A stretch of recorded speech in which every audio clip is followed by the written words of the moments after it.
এই আবেদনসমূহ আমি জিলা পৰ্যায়লৈ নিৰ্বাচিত কৰিম আৰু সমগ্ৰ অসমৰ প্ৰতিখন জিলাৰ পৰাই সমানুপাতিকভাৱে আমি হিতাধিকাৰী নিৰ্বাচনৰ প্ৰচেষ্টা কৰিম। মুখ্যমন্ত্ৰী হেমন্ত বিশ্ব শৰ্মা ডাঙৰীয়াই কিন্তু ইতিমধ্যে ঘোষণা কৰিছে এই যে আবেদন বা CMAA 2.0 ইয়াৰ যে আবেদন প্ৰক্ৰিয়া এইটো কিন্তু ইতিমধ্যে জিলা পৰ্যায়লৈ যি ভেৰিফিকেশ্যনৰ কাম সেয়া কিন্তু আৰম্ভ হৈ গৈছে আৰু 15 জানুৱাৰীৰ পৰা কিন্তু কি কৰা হ'ব হিতাধিকাৰী সকলৰ একাউণ্টত টকা ট্ৰান্সফাৰ কৰা আৰম্ভ কৰা হ'ব।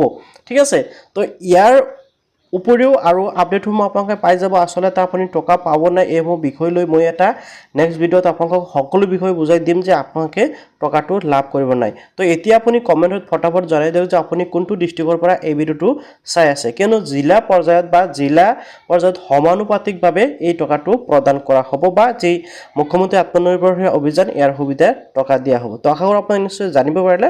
আপডেটসমূহ পাই থাকিবলৈ চেনেলটো ছাবস্ক্ৰাইব কৰিব আৰু ভিডিঅ'টো লাইক কৰিবলৈ পাহৰি নাযাব।